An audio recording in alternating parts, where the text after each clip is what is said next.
विश्व परिवेश दिवस पालित। नमस्कार दर्शक बंधु, धनुष एक्सप्रेस को आपण को स्वागत।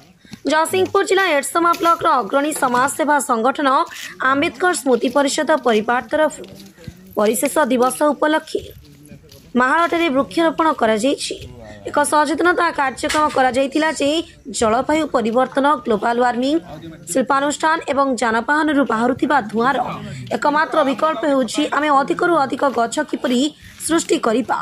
आसंता जुलाई मास प्रथम सप्ताह होउछि वन महोत्सव। एही अवसर में आमे 100 गछ लगाइबा पई लक्ष्य रखिछु। परिवेश सुरक्षा करिबा एवं जंगल सृष्टि करिबा, प्राकृतिक संबलर जत्न नेबा आमर मौलिक कर्तव्य। भारतीय संविधान धारा 51 अनुसार उक्त कार्यक्रम में उपस्थापित थिले अनुष्ठान सभापति विपुनी कुमार दास, साधारण संपादक तथा युव समाजसेवी बबुलू मल्लिक, कार्यकारी सभापति रंजन कुमार दास, उपसभापति फिरोज बेउरा, अन्य मध्य दिलीप मल्लिक, धेडू मल्लिक, समीर सेठी, रोशन दास, धुनु, लकी, अमिल, शुभंकर, ओमक एवं संगठन समस्त सदस्य माने मिसी गछ लगाइबा सहित परिवेश सुरक्षा दिगरे लोकमानंकु सचेतन करने सहित परिवेश सुरक्षा जीवन रक्षा बोली समस्त को बुझाइथिले। ब्यूरो रिपोर्ट, धनुष एक्सप्रेस।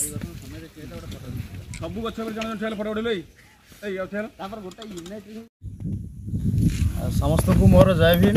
बबुल मल्लिक, साधारण संपादक आंबेडकर स्मृति परिषद तथा युव समाज। आज हूँ जून 5 तारिख विश्व परिवेश दिवस। इति अवसर में आंबेडकर स्मृति परिषदर समस्त कर्मकर्ता एवं महाड़ गाँव समस्त युव बंधु मानक नहीं आम आज महाड़ हनुमान ठारे वृक्षरोपण कलु। आज ये संदेश देवाक चाहूँ कि जो भाव में बर्तमान जलवायु परिवर्तन हो, विभिन्न प्रकार शिल्पानुष्ठान बढ़ी उठुची, परिवेश प्रदूषण होउची, आम जीवन प्रति यह हानिकारक।